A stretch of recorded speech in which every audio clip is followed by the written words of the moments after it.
involves culture, gender, sexuality, tradition, business, and so much more. Hi, I'm Regina Gershman. And I'm Dr. Sam Dubé. Together, we're going to take you on an extraordinary journey with engaging people from around the world, starting from right here in Ottawa, the capital of Canada. Hello, my beautiful friends, and welcome back to the Etiquette Show. I'm Conchetta Rose. Today, meet Taimi, the world's largest and most inclusive LGBTQ plus platform featuring a social network, dating app, and streaming. Taimi's mission is to improve the lives of LGBTQ plus people around the globe. Today on the Etiquette Show, we have with us Head of Business Development at Taimi, Helen Virt. Helen, thank you so much for being here with us today. Oh, I'm really, really glad to be here with you. And all the way from Berlin, my goodness. Yeah, it's a long way, but well, we have LGBTQ plus community all over the world, so it's great to be connected from other parts of the world as well. Absolutely, why not? All right, so very basic question to start us off. What is Taimi? Well, I like to refer to Taimi as a community in the first place, but if we get down to business, Taimi is a social platform. It's the only and the world's largest LGBTQ plus platform that offers social networking, dating, and live streaming services. Well, it wasn't like this from the very beginning.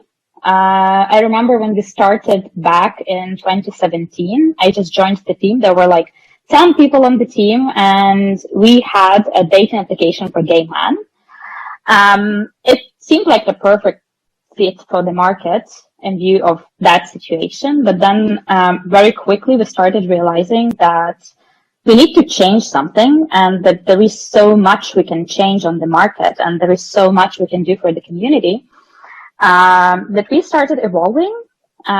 We started adding social networking features to the platform. So I'd say half a year after I joined the team, Taimi was a social network for gay men. And then we decided, well, why are we limiting ourselves to just one part of the community? And in August 2019, we launched Taimi for the entire LGBTQ plus community. It was a very tense and it was a very important moment for our team, but we are super happy that we made it, because working with the community is, well, it's the biggest pleasures I have in my life. They are so nice, so responsive, and so responsible. So our entire team is enjoying it, and we are now building our product around the wishes we have from our users. So I don't know where we're going to be in half a year. Maybe it's going to be an entirely different product, but we are building a community for our users, and they are themselves building it with the hands of our team. That's amazing. That's so wonderful. Well, congratulations, first and foremost. That's incredible. Now, I think I can guess, but you said it was important. It was a very important moment when you guys kind of transferred over to this new platform. What made it so important for you? Well, it was a scary moment because we already had, I don't remember exactly, but I think we had around 4 million users on the platform at that time.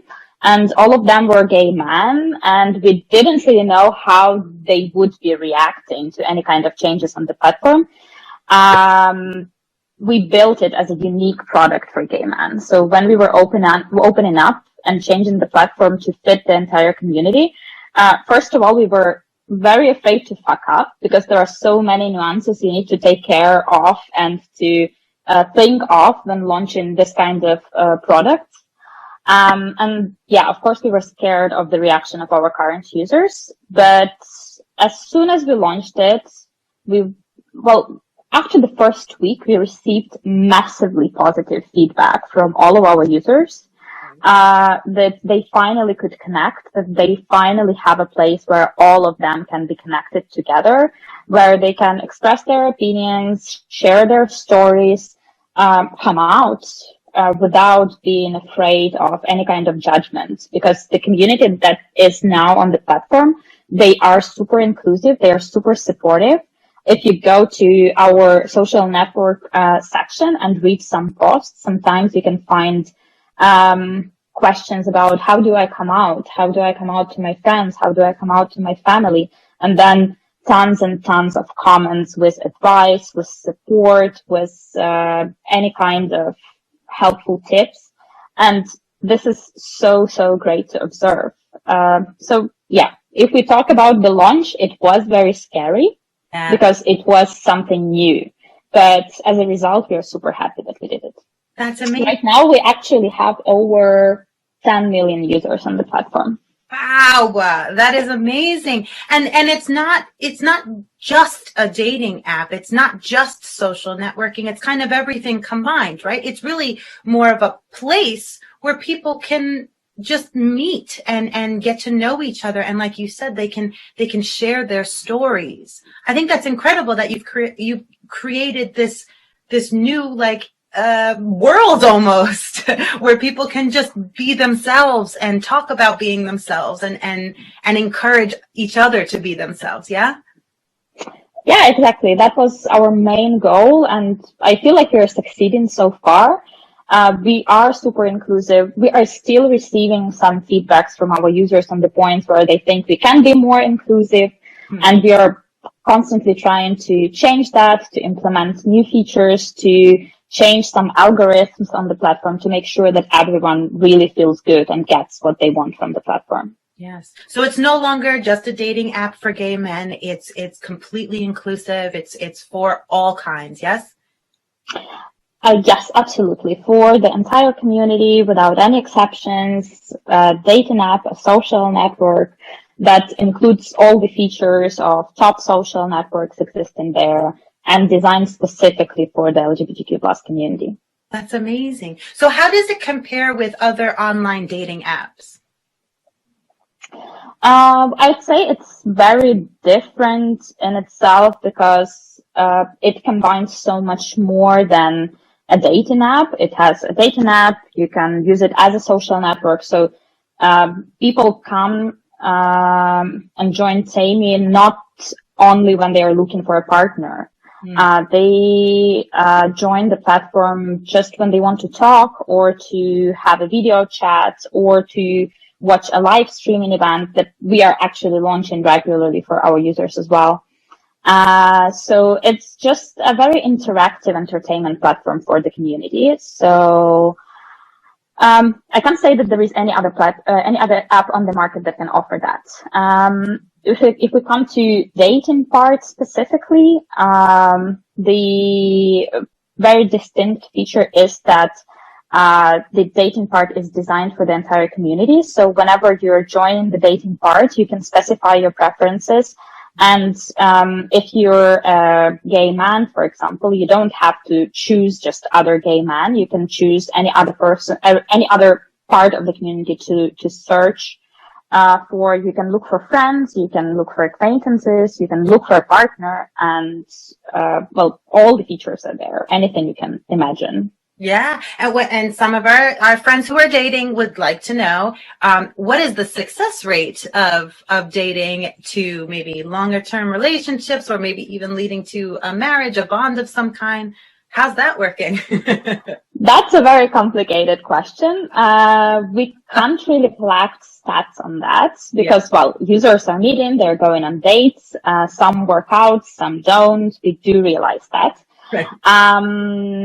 How we measure our success is by the amount of success stories we are receiving from our users. So when we started, I would say it was like one success story for 2-3 months. Right now, we are receiving those almost every day.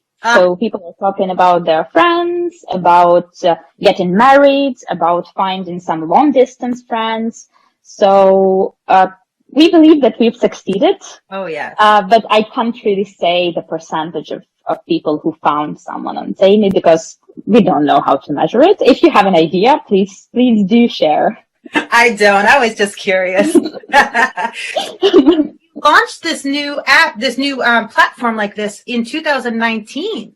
So what was that like? Did you do it just before COVID hit or just after or during, or how did that play out for you guys?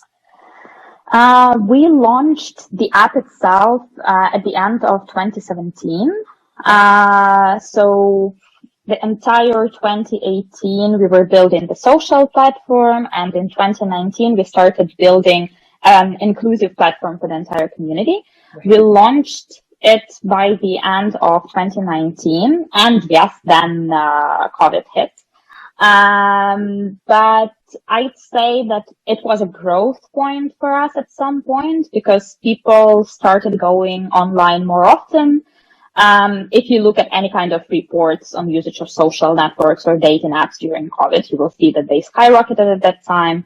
And Taimi was not an exception. We, during the first 2 weeks of COVID, we've seen an 85% increase in using our social network parts. So, and it was not too popular. It was not too promoted at that time, within the platform. So we were more relying on the dating part still. Mm-hmm. And we've seen a huge increase, and that's where we started investing more time and resources into that as well, to make sure that people have something to do during isolation.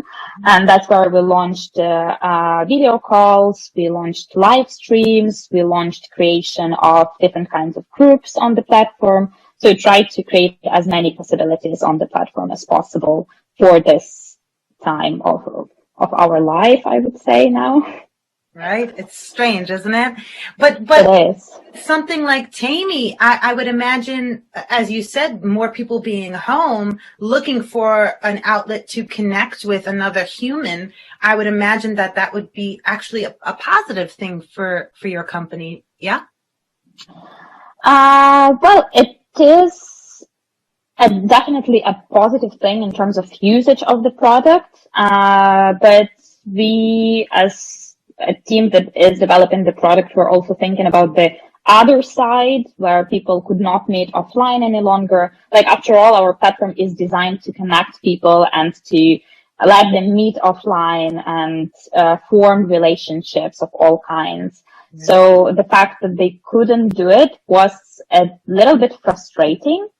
But we tried to do our best to make sure that they can still form connections. So, like, one of the brightest features that we launched at that time was a global search, where we allowed our users to search for people all around the globe. A funny thing is, like, I would never expect that, but we've actually received a couple of success stories from people who had long-distance relationships on the app, mm-hmm. Like people from California and South Africa who at some point managed to meet, and they got married amidst COVID. I was like, what? How is that possible at all? But they were managing somehow. Right. Well, that's beautiful. I mean, I'm a hopeless romantic, so I love the concept of, sort of a dreamy long distance romance. And then when the world is clear again, meeting up and falling in love and marriage or babies or whatever the future brings. I think that's amazing. And your safe space that you've created here is really providing that space for people to do that. That's incredible. I want to talk about one feature that I absolutely love on your app, and it's the rollback feature. Okay. Can you explain for our friends what this is? The rollback feature allows you, like, whenever you're scrolling through profiles looking for someone you want to like, you can undo your swipe and have make a second decision on the person. Let's put it that way. It's genius, because I can't tell you how many times I've done this and then gone, oh, shoot, I shouldn't have done that. Why did I do that? And this is brilliant, because if you're anything like me and you'd like to take a decision, here's the app for you. I absolutely enjoy that. I don't know who came up with that, but brilliant. Total genius. Genius. I love that. What's your favorite part of the app for you? It's hard to say. I love it overall. Well, personally, I really like to scroll through the digest part where like users are sharing their posts, their stories, just because you can find tons of relevant, tons of useful information there, and you can start talking to someone who posted something interesting. Like it's my favorite part right now because unlike other social networks, we don't have these massive filtering algorithms and we don't have anything prioritized or deprioritized. So you can actually see everything that is trending and everything that is popular there right now. And but if we're talking about our users, I think one of their favorite features is the rainbow like. I really like the name. A rainbow like is when you can send a like with extra love, I would call it that way, to someone you really liked on the platform. And people really like using it. And it really has some cool animation there behind it. Yeah. You should check it out. Yes. Yes. What I love most about the app is the overall, as you're saying, it's, you know, some of these dating apps, we're not going to single them out, but some of them make you feel a little bit rigid, a little bit all business, a little bit, I don't know, like I said, inflexible, you know, and this one it just feels like a brighter place. It feels like, oh, yes, well, today I'm not looking for the love of my life, but I would like to read some stories, or I would like to make a friend today, or I just want to see what other people are doing today. It's just much more free, I feel. It's like this instead of like this, you know what I mean? So kudos to your team, kudos to you. How can our friends join? Well, it's easy. You go on App Store, on Google Play, or to our website and just tap a button and you type Taimi, and it will be the first one on the search. Fabulous. Helen, thank you so much for being here with us today. We so appreciate your time and your beautiful app. Again, kudos to your whole team. Congratulations. It's fabulous. And I think it's just going to keep growing and you're going to have new outlets and new spaces for people and just keep connecting people. That's an amazing thing that you're doing over there. Thank you again for being here with us today. Thank you, my friends, for joining us here on the Etiquette Show. We'll see you next time. Bye-bye. Hello, my beautiful friends, and welcome back to the Etiquette Show. I'm Conchetta Rose. Today on the Etiquette Show, we have celebrity coach, Hollywood producers etiquette consultant, marketing expert, and award-winning entrepreneur, philanthropist, and founder of Manner of Manners, a company that specializes in international business, social, luxury, and youth etiquette. She has almost a decade of experience in profitability, helping the interests of luxury brands, businesses, and individuals. The author of 2 very well-received books, The Sharpest Soft Skill and Posh Overnight. We have with us today on the Etiquette Show, Maryanne Parker. Maryanne, thank you so much for being here with us today. Thank you so much for having me. Hello, everyone. I'm really happy to be here. We're so happy to have you. Okay, so tell me, how did you become an etiquette expert?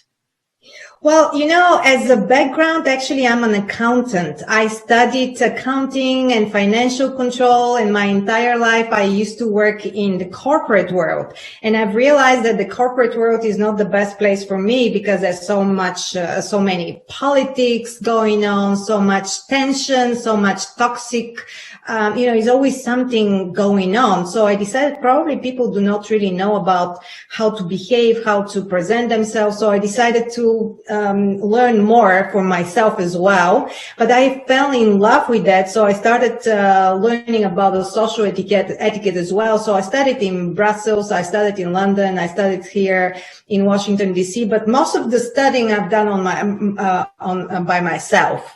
So I was just obsessed. Wow. Well, we're grateful for you because so many of us don't know proper etiquette, myself included. I think there's plenty of things that I may acknowledge or know about, and there are plenty of things that I probably don't know about. My question to you is something like pre-COVID versus post-COVID. We have so much more of these Zoom interactions or online meetings and stuff like that. Do you see, with your clients, do you see kind of how they performed in interviews or auditions or something pre-COVID versus post-COVID with the video? Well, in general, many things are changing because, social etiquette has been developing and changing based on social interactions. Etiquette was launched and discovered by the father of etiquette is actually King Louis XIV back in the day in France. So we're talking about centuries ago. Etiquette didn't start in England. Many people do not know that. So everything is changing. We don't really dress and behave like he used to. So what is happening is just a normal development based on our social and economical circumstances. So before COVID, certain things that were very natural and at the norm, such as shaking hands, was just the absolute norm. Everyone was shaking hands. Now this is against the rule because we cannot really shake hands. We don't really present business cards anymore. Back in the day, we're talking about before COVID, we had to stay approximately 1 arm length between each other. This is just 1 arm length, and now we have to stay 6 feet apart. So before 6 feet apart was actually very rude. It was a very rude, not really a gesture, but if you stay so far away from a person, obviously you're not present, you're not interested about the conversation. So many things are changing. In terms of Zoom, we still have to maintain the punctuality element because I think that the most important skill about etiquette, business or social, is being punctual because being on time is very, very crucial. And I really applaud you because I speak with a lot of people on Zoom and most of them are always late, and you are just here exactly on time. You're ready, prepared. So I really appreciate it because the way you do one thing is the way you do everything, right? So if you're here for me on time, I know that I can rely on you. You're serious, you're a business person. So those are very important things. Also, when you appear on camera, you want to be prepared. You don't want to be with the messy hair. You want to just look prepared and a little bit polished. Even if you don't wear your shoes or your perfume, you still want to have a pleasant demeanor, right? So basically, those are the most important things. I think we just have to use a lot of common sense. Unfortunately, common sense is not always common. Right. Well, the thing now or I shouldn't say now, I should say within the last year and a half or so is, I know a lot of folks who are involved in business and they have to do a lot of business professional meetings. So gentlemen with ties and buttoned up shirts are also there in their underwear on the bottom half, or pajama bottoms for the ladies or something like that, And do you consider that inappropriate? Because we're not seeing it, but does it do something to our mentality maybe? I definitely think that that's a lot to our mentality because for us to be ready to present ourselves properly, we have to have this mental recognition and preparation in general. Because if I still have this very relaxed demeanor and I have my flip-flops, I am very relaxed. I won't be able to concentrate on our conversation and I won't be able to go into the business topics. So it has a lot to do with the mental, with the subliminal effect as well. It's just based on preparation. Yes, I think the biggest one for me within the last year and a half was, I wasn't going in person to see people, so I stopped wearing my perfume. But then, about maybe 3 or 4 months ago, I realized I missed my own smell. And there was something, and I sprayed the perfume and I thought I think I'm, I'm sitting up straighter. I'm standing upright. I feel a little bit more confident. I felt like my old self again. So I think what you're saying is totally accurate. It does something to our own mentality, that level of preparation. Definitely. And, COVID is not going to be, at least hopefully the situation is not going to be here forever. We are getting back to normal little by little. So we don't want to just wake up as a polar bear and just come out of our, tunnel or whatever the case and just to try to re-engage ourselves to the normal life. Right. So. Right. It'll take too long to get readjusted almost. So how does this apply to dating? I love this topic though. So about dating, I've been, especially I remember during COVID, certain things today might be, they're accepted as normal. For example, I had people asking me about, is it appropriate for me to give as a gift, therapy gift? Because some couples, they're together, but the COVID pandemic was so detrimental that some people went into, alcohol abuse, depression, or so many, or even marriage problems, because it has been so difficult. So the answer for situations like that is yes and no, because sometimes if the person you're gifting such a gift is aware that there is an issue, then this might be appropriate. But most people, they think that they're okay. Yeah. This is just one element about the dating, or not just dating, but couples therapy or couples relationships. But in general, dating, are you referring to on Zoom or being outside or? All of it, right? So beforehand, before COVID, you might meet up with someone, a first date. Maybe you know them. Maybe you met on some sort of app or something like that. And you meet up with the person and, if it goes well, you don't worry about maybe getting closer in a bar or a dinner. You're kind of snuggled up or something. You hold hands, maybe even a goodnight kiss. Who knows? But nowadays, as the world starts to open, as people get vaccinated or feel more secure, the numbers go down, hopefully to nothing.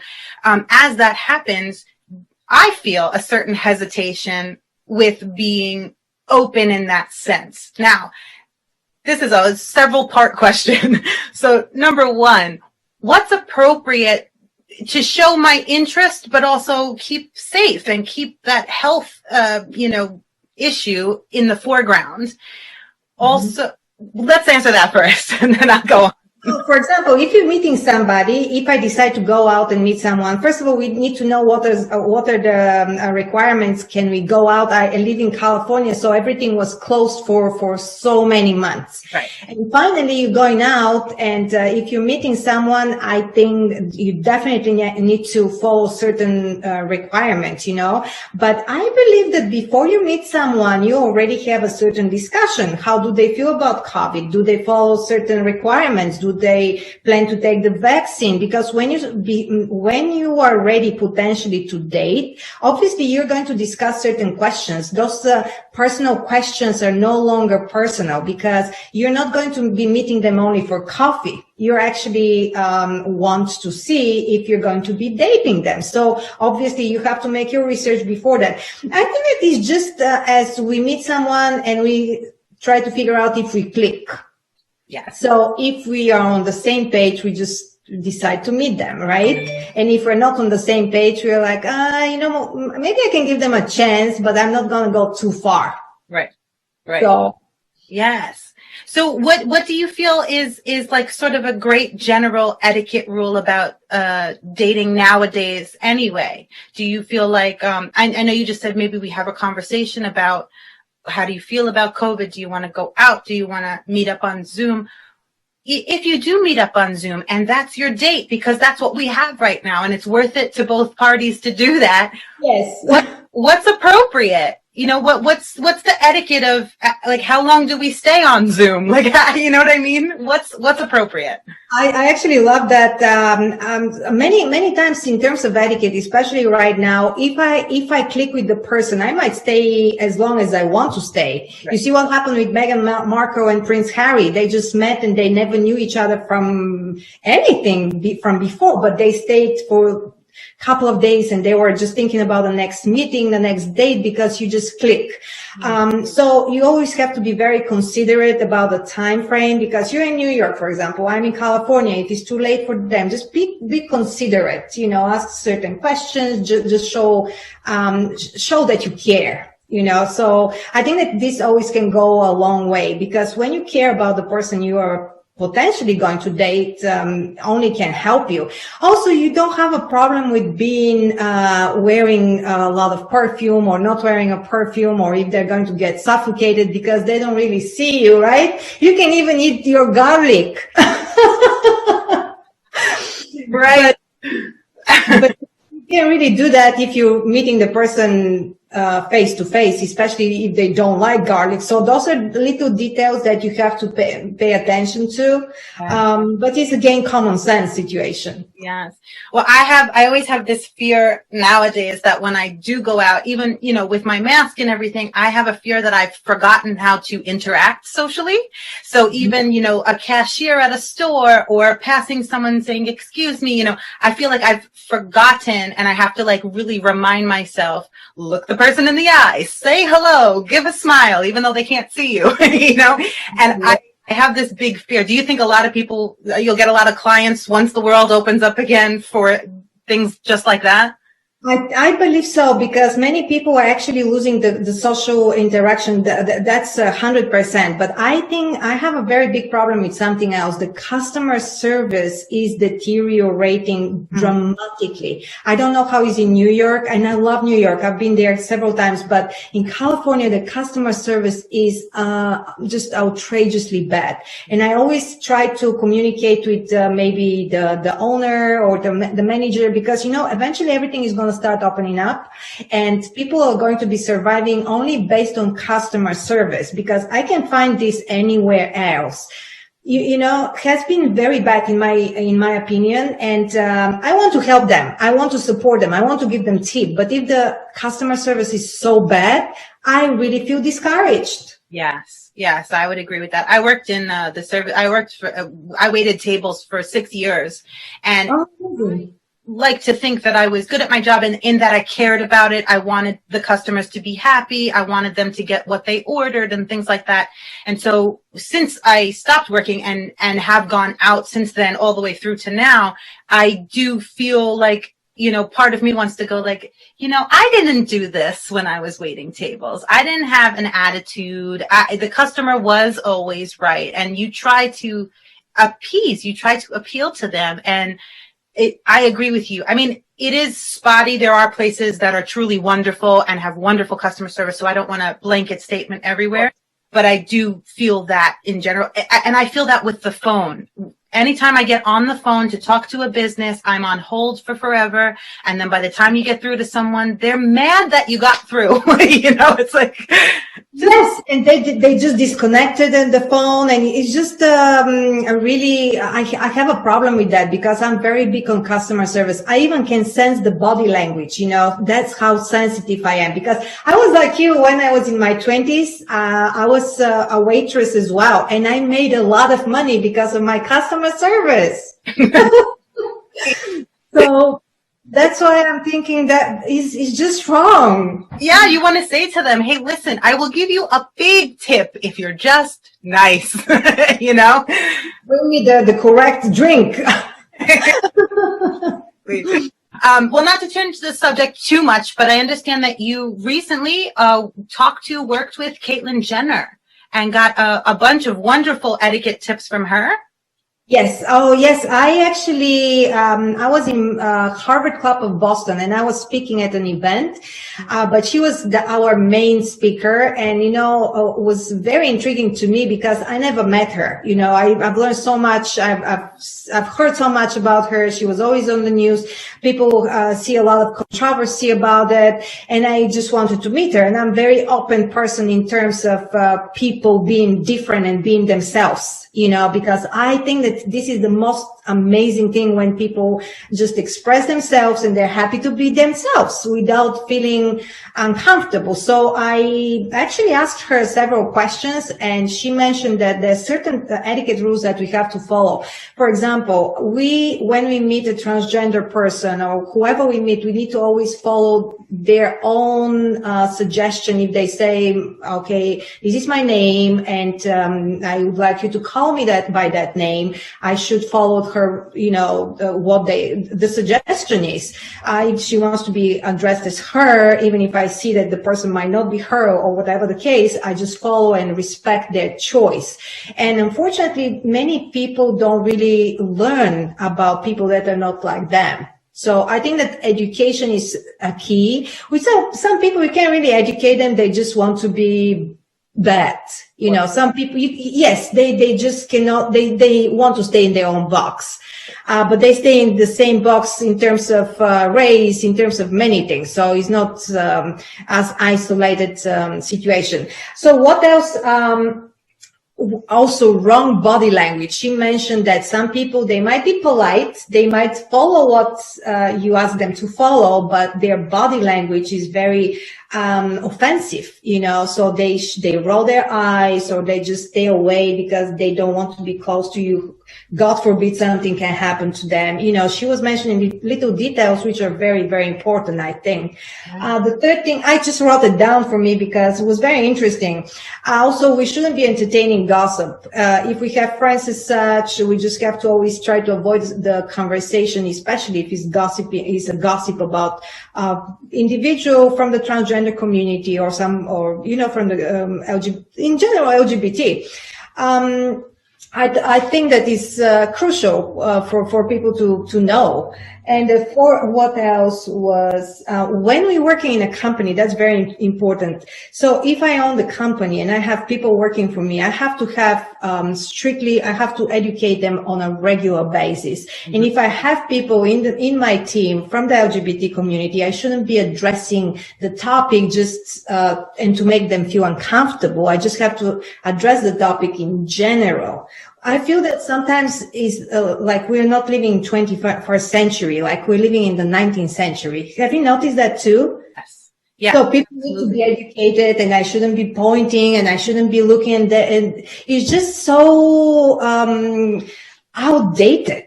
Yes. Yes. So I think there's a part of that rings very, very true in the word outdated. I think an individual has to have the mindset of opening their mind and being open to things that they don't know, being open to things that they've never seen before or heard before, and being accepting of that. Now, I think a person can be very open to seeing and experiencing new things, but not be open to accepting what they see and experience. So there's a two-parter to that process. And I think for some reason, like you said, it's difficult for people who have never experienced it before. And I'm not sure what in them makes them feel uncomfortable or, as you said, unsafe in a sense, just because a person looks different or is different. Isn't everybody different? Like, aren't we all different? I think I'll be so uncomfortable if everybody is the same. Oh my God, I would hate 80 million of me. I would hate that. So that's why I think that we're so much on the same page. Also, I don't like when people support the community only during particular month. If you want to support people, just support them all the way. You know, I don't, this is not a support. It's just, I'm trying to make a statement just for this month. It's a popular thing to do right now, so I'm doing it too. That's not supportive. That's actually almost in the opposite direction of supportive, because it doesn't anything support at all. Yeah, using certain platform just to gain popularity or whatever the case.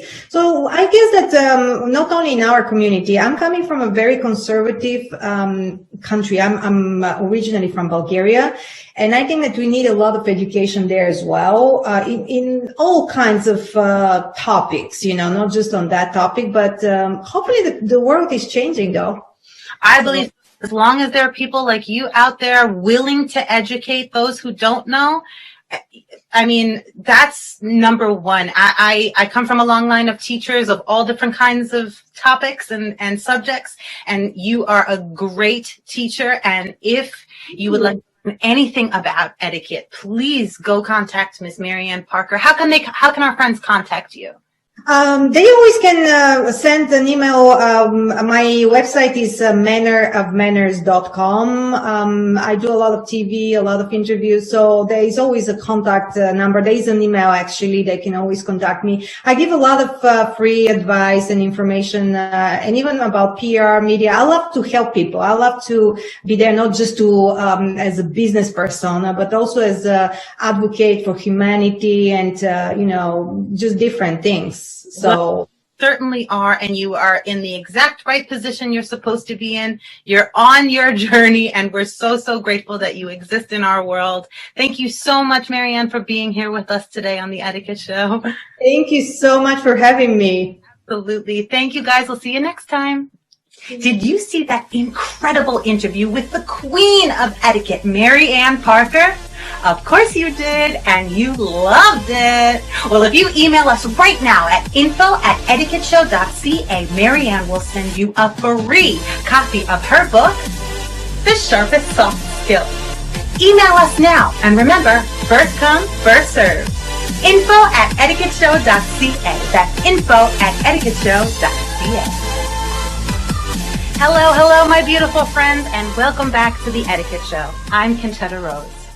As longtime residents of Harlem, Tsion Cafe wanted to bring something fresh, healthy, delicious to the taste buds and support the artistic talent from near and far.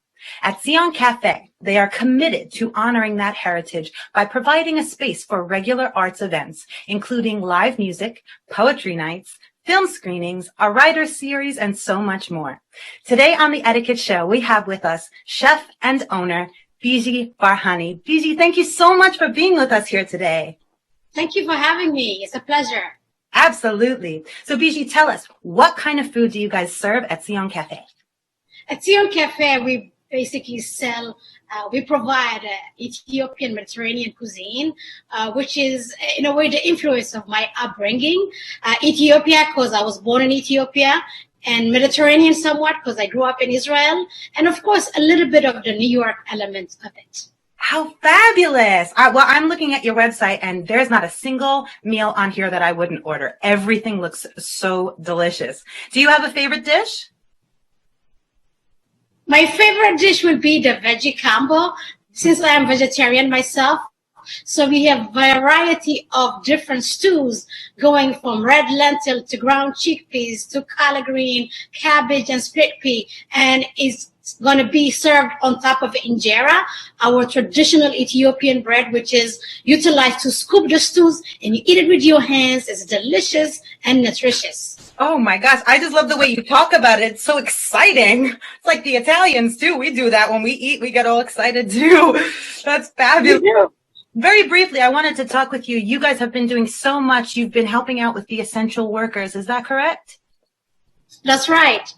We've been blessed enough to stay open, yet to provide free meal or at a very minimal cost for people in need. And we were able to partner with nonprofit organization and individual donation. So really, that was a time we wanted to step up and provide for people in need. It was a rough time for everybody. And what can we do? Provide a nutritious food for people in need. That's so beautiful and so generous of you as well. So how can people help with that? Can we pledge money? What can we do?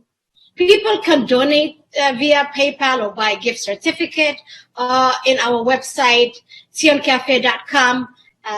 This is how people have been doing it.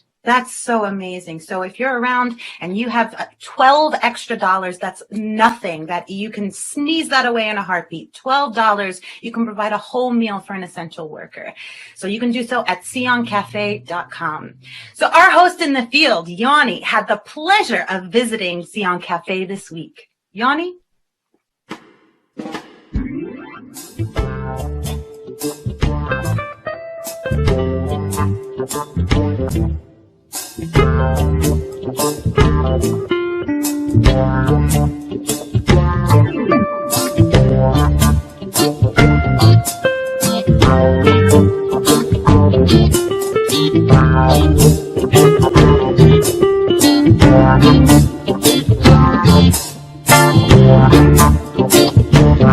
All right, welcome back, and here we are on the Etiquette Show. I am with Beejhy and Beejhy Barhany. And we are at Tsion Cafe. Tsion Cafe, and we are in beautiful Harlem, New York. It's a gorgeous day.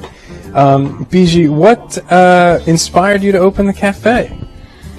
We opened Tsion Cafe 2014.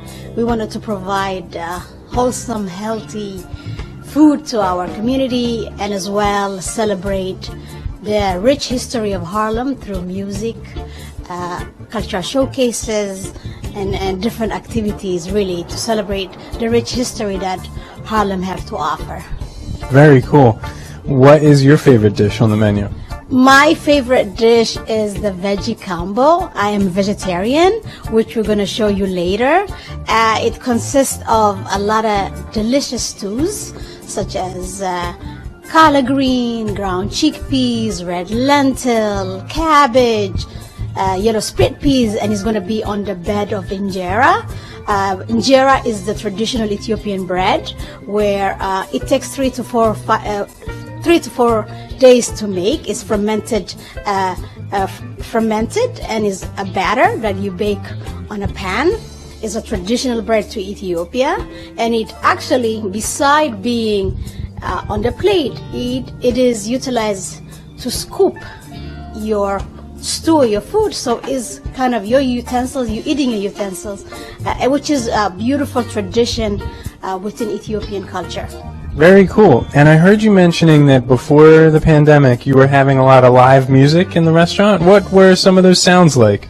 I would say a lot of jazz, since historically here, this particular venue used to be Jimmy's Chicken Shack, which is back in the days, in the high days, like Billie Holidays, Hazel Scott, a lot of musicians used to perform here. And beside that, Charlie Parker was listening to our Tatum, so we are delighted and honored really to continue that type of music, jazz, but any type of music, if it's a DJ, I mean, to uplift the spirit, we do that kind of activities. Do you ever listen to the Bird Flight radio show? No. Well, you do love Charlie Parker. I do. Me too. Awesome. So anything else you'd like to tell our viewers? I just want to say, come celebrate diversity of African cuisine. It's delicious, it's nutritious. You have a lot of options from vegan to gluten-free, and I think it's worthwhile. If you're a foodie, come and explore a delicious African, Northeast African cuisine.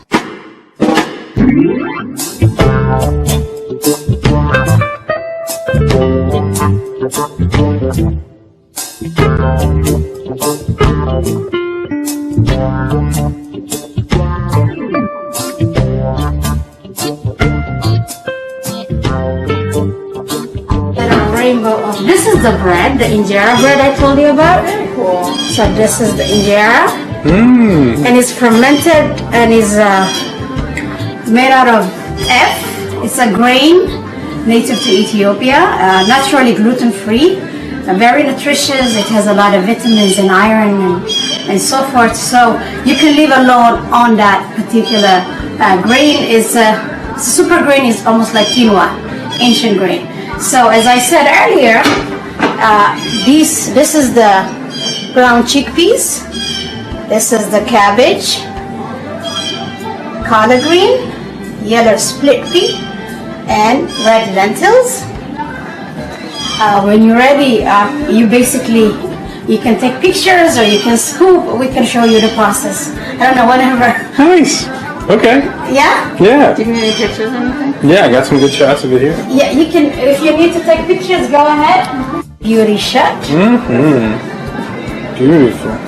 Say, Ethiopian food is eating all with your hands. It's actually very good for your metabolism. So that is the best utensils you ever have. What you can do, you take a piece of injera, the bread, and you're gonna scoop it like that, and you go and eat. So I guess I'm gonna take a bite.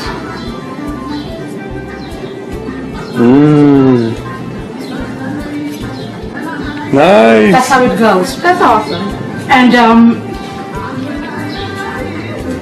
within Ethiopian tradition, if you are first guest, first time here in my house, I give you the first bite. But I don't know how you guys will feel to be fed by somebody else, which is for Western world is a bit foreign and different. But we, within our tradition, when we sit together as a community and eat, we feed one another. Nice. That's what we do. So you, Nick, feel free to feed your pregnant wife because Sure. she's pregnant and you know all that stuff. Sounds good. All right. Thank you. That's a beautiful tradition, though. Yes. That's very nice. So, feel free, scoop, try the different spices, which are different. So we're going from turmeric to chili powder to cardamom, garlic, a lot of flavors.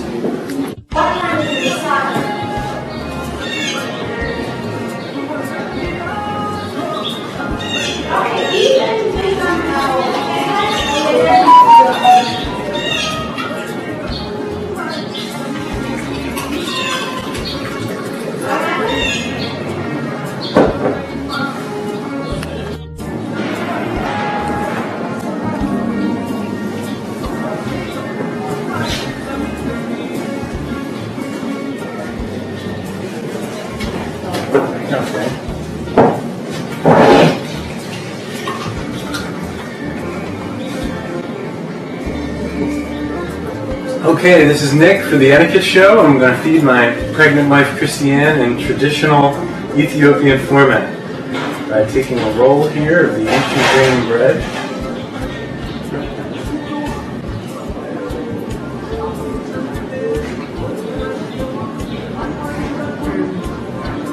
Very good. Very good. You going to feed me?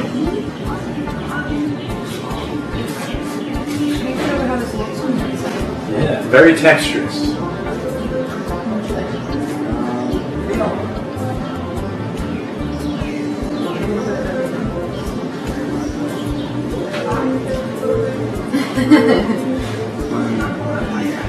Very nice. Excellent, savory, salty, delicious. Herbs and seasonings. Thank you. And this is Nick for the Etiquette Show. Back to you in the studio. Do you have a humorous social etiquette or dating-related experience to share?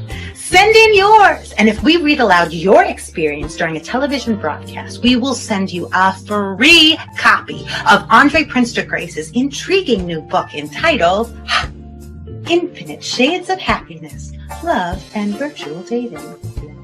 Email us at info@etiquetteshow.ca. That's info@etiquetteshow.ca. Hi guys, this is Aceadia reporting to you in the heart of New York City in the beautiful Times Square with the Etiquette Show. Today we're going to find out how single New Yorkers feel about dating during the pandemic and what trends they have been noticing. Hey guys, this is Aceadia with the Etiquette Show and I'm Sam. And I'm Sabrina. Hi, I'm Zen. How has Corona affected your love life? Oh boy. I feel like most of the relationships that I've had have like all been online, and it's no one that's like local. Yeah. Like I have this app, and it's kind of like Tinder, but for like teenagers.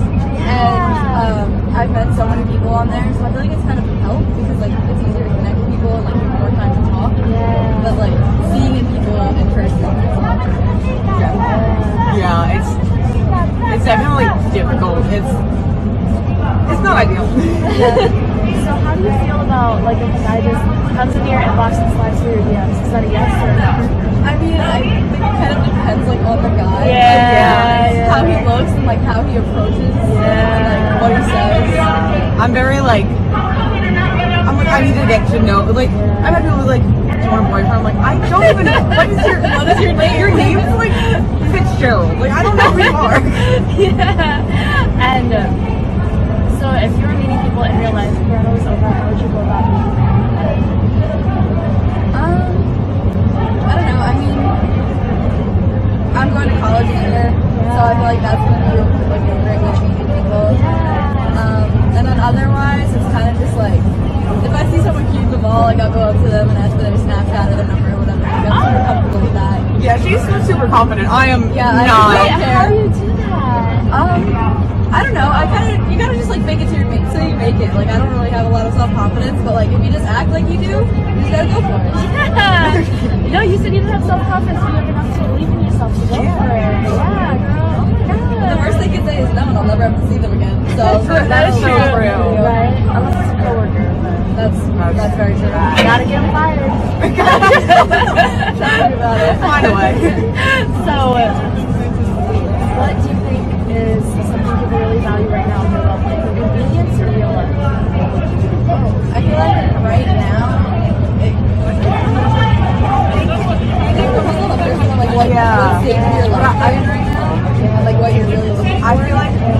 lot of it that I've seen personally is convenience. Yeah. It's because you don't really get to like, I don't know, you don't get that, you're not living in real life, in real time, so you're living in this like, this time, it's like, people are working from home and things like that, and like, you don't see how it's gonna be in the future, so it's like, it's, I feel like also like our age, it's a lot different. We're still young, so like no one's really looking for anything like I'm gonna get married. So then right now it's hard to like get around to meet people. Yeah. So, if you had an ideal person, what are the qualities? Top 3. Oh, okay. So we go first. well, they have to be funny, and they have to be, they like have to be nice. They have to be like caring and sweet. I don't know, it's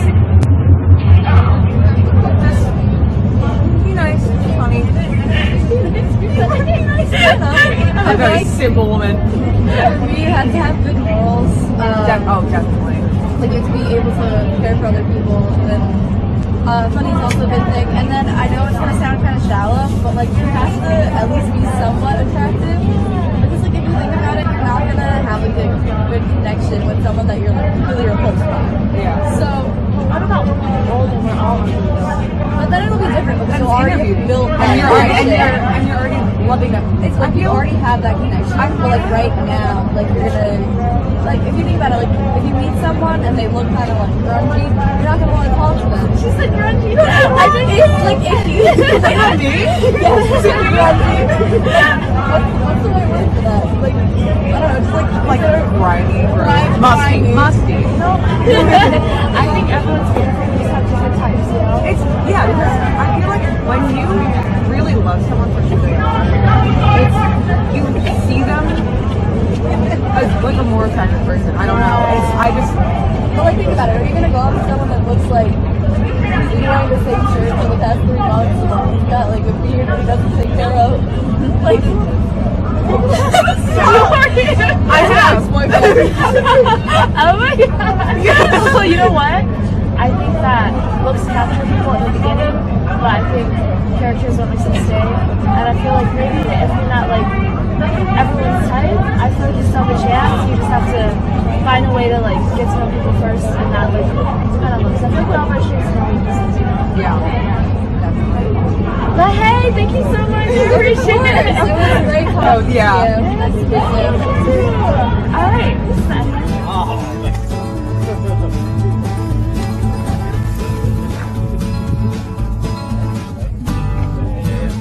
I know. This is awesome. Oh.